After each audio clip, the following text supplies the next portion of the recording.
नमस्कार दोस्तों। जैसे कि बात चल रही है कि हमारे शरीर में कौन कौन से हिस्से में कौन कौन सा अंग है और उसके क्या क्या कार्य होते हैं। जब वो अंग अपना काम ठीक से नहीं करते हमारी ही लापरवाहियों की वजह से, तो शरीर में किस किस तरह के लक्षण देखने को मिलते हैं, किस तरह से शरीर के अंदर डैमेजेस होते हैं। हमने कुछ ग्लैंड्स की बात की। आज हम जिस ग्लैंड के बारे में बात करने जा रहे हैं वो है पैनक्रियास। और इस विषय पर बातचीत करने के लिए हमारे साथ हमारी आदरणीय बाला दीदी। दीदी ओम शांति। ओम शांति दीदी। जी दीदी, जैसे हमने पिछले 2 एपिसोड में हमने ग्लैंड्स की बात की। मैं जानना चाहूँगी कि जो पैनक्रियास जो ग्लैंड्स होते हैं उनका क्या कार्य होता है हमारे शरीर में। पैनक्रियास जी स्टोमक में 6 से 8 इंच लंबी एक ग्लैंड होती है जी। और ये ग्लैंड पाचक रस बनाती है। इसके 2 भाग, जैसे ऊपरी भाग पाचक रस बनाता है। अच्छा। और ये क्षारीय स्वभाव का होता है, एल्कलाइन होता है, जो शरीर के अंदर अम्लीय तत्वों को नियंत्रण में रखता है। और ये कठोर भोजन को पतला बनाने में सहयोग देता ताकि आते उसे ग्रहण कर सके जी। और इसका नीचे वाला भाग जो होता है वो इंसुलिन नामक तत्व बनाता है, जो शरीर में ऊर्जा ग्रहण करने हेतु एक बहुत ही मुख्य तत्व है। Okay okay.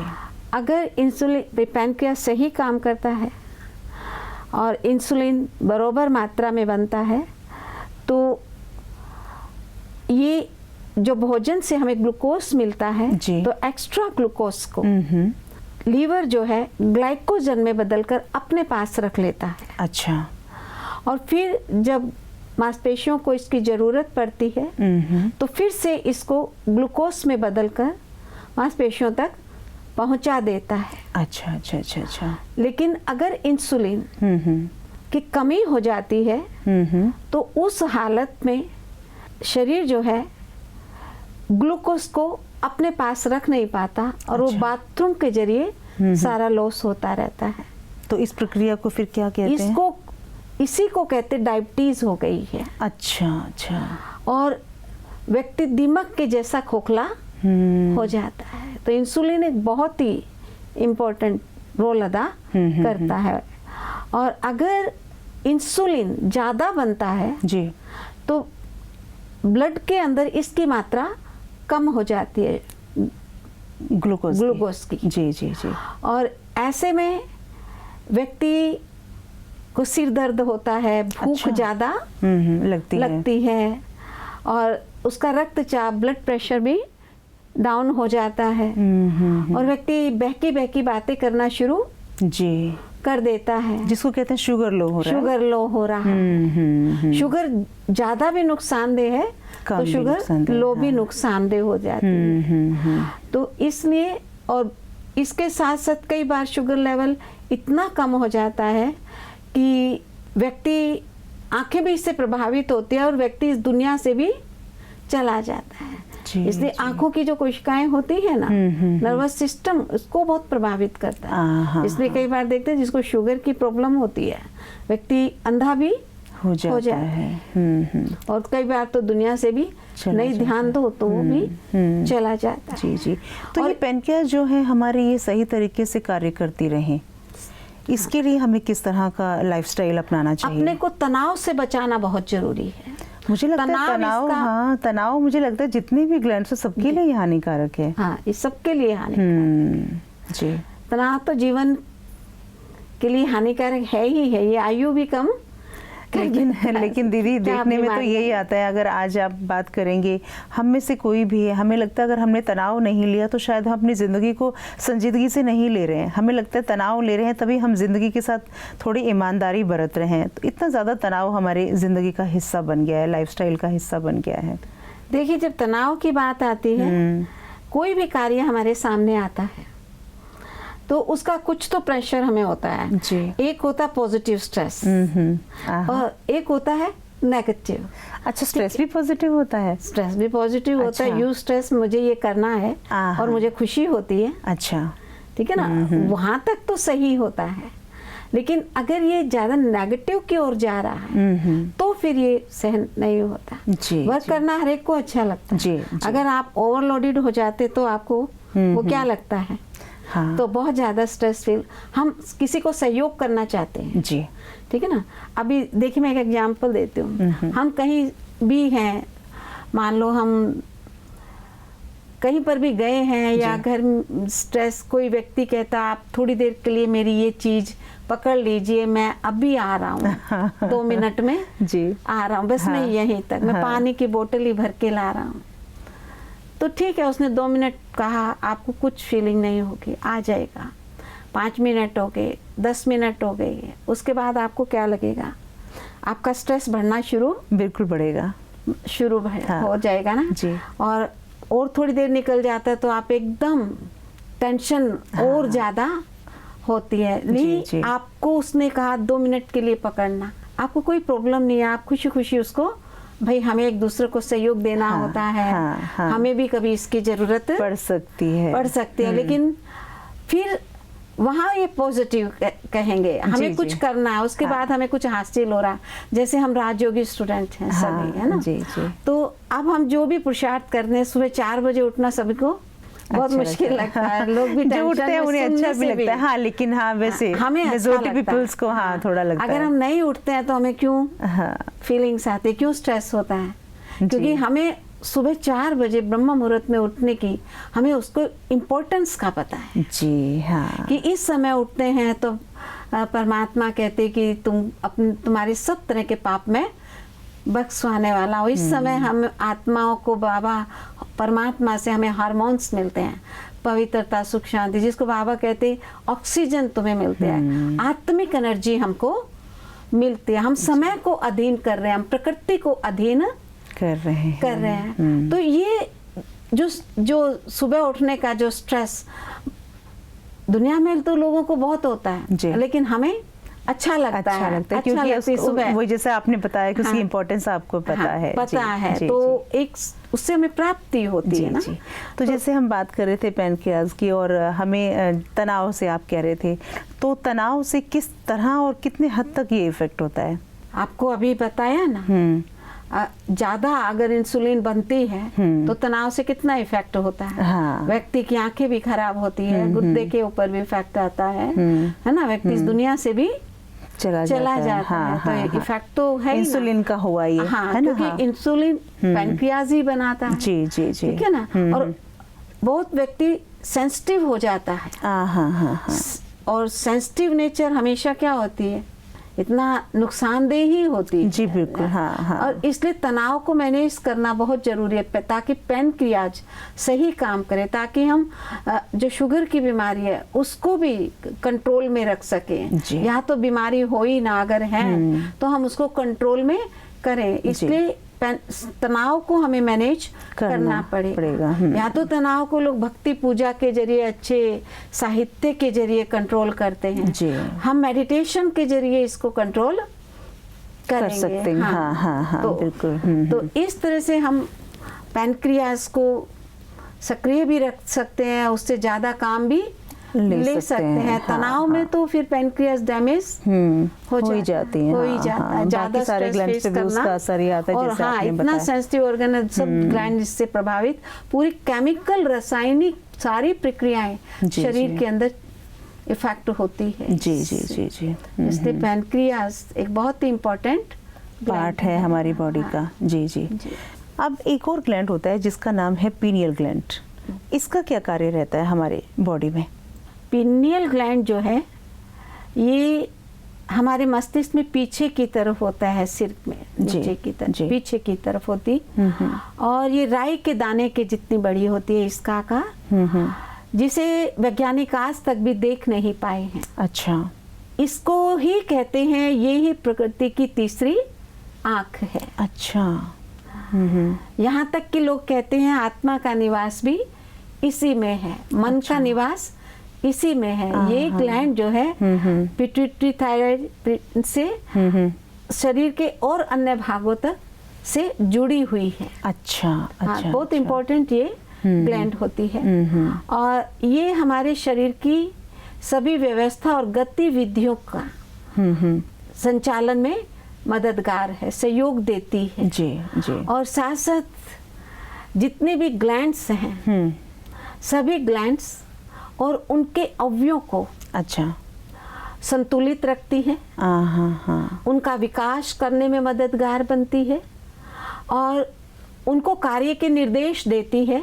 पीनियल ग्लैंड और उन कार्यों को शीघ्र अतिशीघ्र क्रियान्वित कराने का भी कार्य इसी ग्लैंड के अधीन होता है। अच्छा, ओके। तो एक बहुत इम्पोर्टेंट ग्लैंड हो जाती है ये। हाँ। ग्लैंड सभी इम्पोर्टेंट है, लेकिन इसका कार्य बहुत इम्पोर्टेंट है। और जब भी हम कोई संकट की सूचना सबसे पहले यही ग्लैंड देती है। अच्छा।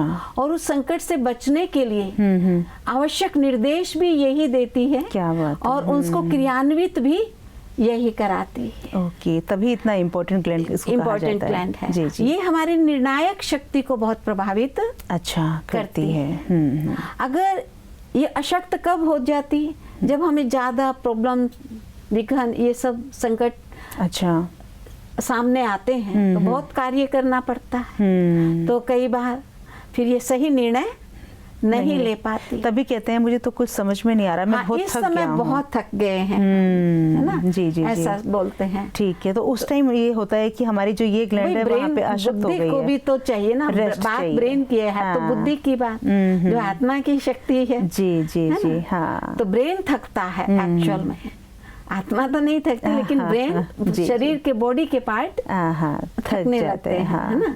अच्छा, तो निर्णायक शक्ति को बहुत प्रभावित करती है। ज्यादा कार्य करना पड़ता तो ये अशक्त हो जाते और व्यक्ति सही निर्णय नहीं ले पाता। और ऐसा व्यक्ति फिर कभी नेता का नहीं बन सकता है। और एक इसका इम्पोर्टेंट काम ये है कि ये हमारे शरीर में पोटाशियम, सोडियम और पानी की मात्रा का बैलेंस बना के रखती है। अच्छा। अगर ये बैलेंस बिगड़ जाता है तो शरीर गुब्बारे की तरह फूल जाता है और इससे फिर गुर्दे भी प्रभावित होते हैं।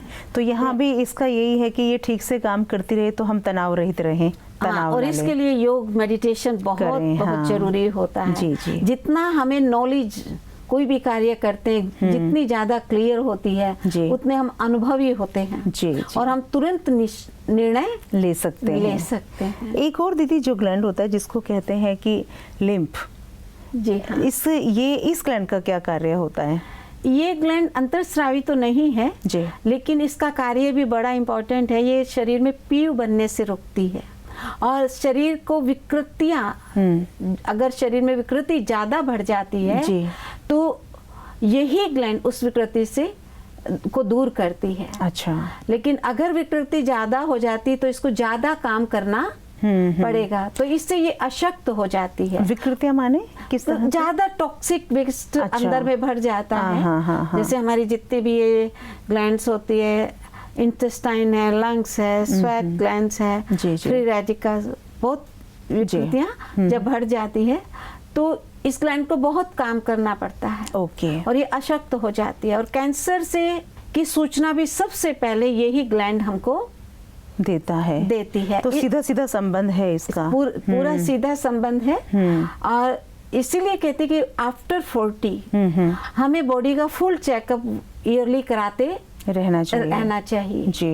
लेकिन आज हम इसकी तरफ इतने सजग नहीं हैं जी। इसलिए कहते भी हैं डॉक्टर्स, अगर चेकअप होता रहता है और कैंसर फर्स्ट स्टेज में होता है जी, तो उसका क्योर हो जाता है। लेकिन अगर फर्स्ट स्टेज की बजाय वो थर्ड, सेकंड, फोर्थ स्टेज में आ गया, थर्ड, फोर्थ में, तो फिर क्योर करना मुश्किल होता है। ज्यादातर लाइलाजी रहता है। इसलिए भले ही डॉक्टर हमें डायरेक्शन देते हैं कि कराना चाहिए, लेकिन आज हम इतने सजग हैं नहीं जी।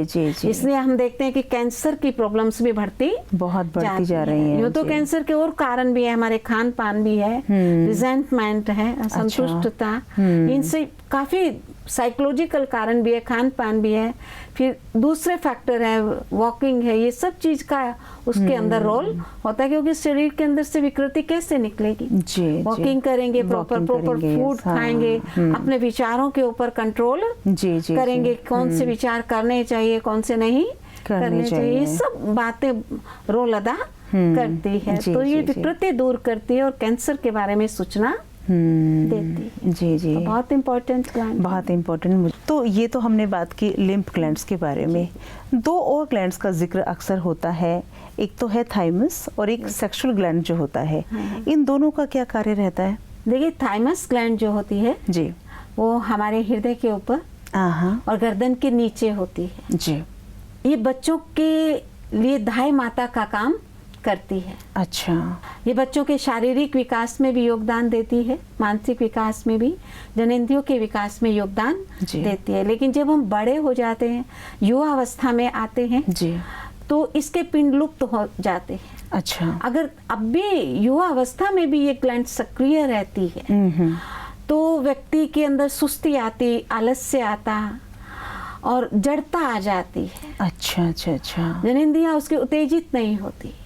इसलिए बुढ़ापे में आकर ये ग्लैंड फिर से सक्रिय हो जाती है। इसलिए हमारे यहाँ कहते हैं ना, बुढ़ापे में इंसान फिर से जवान हो जाता है। जी जी जी। तो ये फिर से सक्रिय हो जाती है। तो ये इस ग्लैंड का कार्य है। इसलिए आप देखेंगे कई बार बच्चों के लिए, तो कई बार बच्चों को चोट लगती है, गिरते हैं जी, हम थोड़ा सा उसको उठाते, प्यार करते और बच्चे एकदम चुप हो जाते हैं। हाँ। तो जैसे भी उनको कोई भी बात आती तो ये तुरंत एक्टिव होके बच्चों को रक्षा से करते हैं। तो दाई माता का काम ओके ओके। जी जी।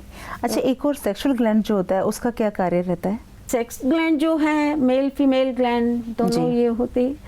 तो ये ग्लैंड जो है कामेक्षा को नियंत्रण कर, अच्छा, अपोजिट में एक तो आकर्षण पैदा करती है। अच्छा अच्छा। और इसका कार्य है पूरे प्रजनन तंत्र का संचालन करना। अच्छा। और ये कार्य, प्रजनन का कार्य बहुत इम्पोर्टेंट कार्य होता है जी जी। इसलिए दूसरी ग्लैंड्स का भी इसके अंदर सहयोग रहता है। जी जी जी। क्योंकि जैसे थायराइड ग्लैंड कामेक्षा को गति देती है और पिट्यूटरी ग्लैंड प्रजनन अंगों का विकास करती है जी। और इसी तरह से ये कामेक्षा को जागृत करती है पीनियल ग्लैंड। तो ये सारे प्रजातंत्र का संचालन करती है जी जी। एड्रिनल ग्लैंड और प्रजनन ग्लैंड जी जी दोनों मिलकर हमारे लिए ऐसे हार्मोन्स बनाते हैं जी, जो हमें एलर्जी से बचाते हैं। अच्छा। और जिन महिलाओं की गर्भाशय का ऑपरेशन करके उसको निकाल दिया जाता है जी, उनके अंदर में ओवरीज के हार्मोन्स मिलना बंद हो जाते हैं। अच्छा। तो ऐसे में फिर एड्रिनल ग्लैंड, थायराइड ग्लैंड और पिनियल ग्लैंड, इनको एक्टिव, इनके हार्मोन्स का इस्तेमाल करके वो ओवरी के जो हार्मोन्स है जी, उसकी कमी को पूरा किया जाता है। नहीं तो व्यक्ति एकदम असहाय सा हो जाता है। लेडीज इससे बहुत दुख, हाँ, रोना हाँ, सेंसिटिव बहुत ज्यादा हो जाती हैं। तो ये जो तीन ग्लैंड्स की आपने बात की, इसके लिए डॉक्टर कोई मेडिसिन देते हैं या ये ऑटोमेटिकली खुद से शरीर में करना शुरू कर देते हैं? मेडिसिन से भी इसको किया जाता है और उनको यही कहते हैं कि भाई आप तनाव से दूर रहे, आप अपना अच्छा इतिहास, अच्छी किताबें पढ़ें, धार्मिक किताबें पढ़ें और ये सब होता है। और जो ये व्यक्ति के चेहरे का आकर्षण, जो तेज, बालों का बढ़ाना, सर्कस है, बॉडी का आकार जी जी जी, तापमान, ये सब इसके ऊपर डिपेंड करता है। बहुत सुंदर जानकारी दीदी, मैं समझती हूँ कि ये ज़्यादा इम्पोर्टेंट था जो अभी तक बताया जी। मुझे लगता है कि आज जितनी बातें हमने की अपनी शारीरिक बनावट के बारे में और शरीर के अंदर कौन कौन सा अंग क्या क्या काम करता है, अगर हमें इनके बारे में पता है तो हम जागरूक भी रहेंगे। इतनी सुंदर जानकारी के लिए दीदी आपका बहुत बहुत धन्यवाद। ओम शांति। दोस्तों, तो आपने देखा कि 9 तरह के ग्लैंड्स हमारे शरीर में होते हैं और सभी का कार्य अपने अपने तरीके से बहुत इम्पॉर्टेंट है। इस कार्यक्रम में इस चर्चा का महत्व इसलिए भी हो जाता है कि महिलाएं जो होती हैं वो पूरे घर की धुरी होती हैं। घर में जितने भी लोग हैं उनका समय समय पर चेकअप होता रहे और जिस तरह की हमने चर्चा की, कौन कौन से लक्षण होते हैं जब कोई ग्लैंड प्रॉपर काम नहीं कर रहा होता तो हमें कहीं ना कहीं उसको पहचानने में भी हमें ये सहायता मिलेगी। तो हमें लगता है कि इस पूरी चर्चा से आपकी नॉलेज ज़रूर बढ़ी होगी और आप इन सारी बातों को अपने ध्यान में रखें, अपना ख्याल रखें, अपने अपनों का ख्याल रखें, परिवार का ख्याल रखें।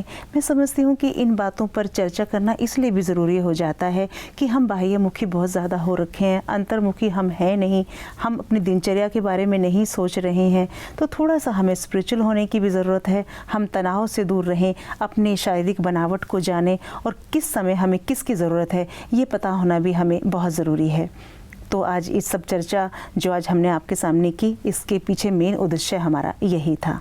एक नए विषय के साथ फिर आपके सामने हाजिर होंगे। तब तक के लिए दीजिए इजाज़त। नमस्कार। ओम शांति।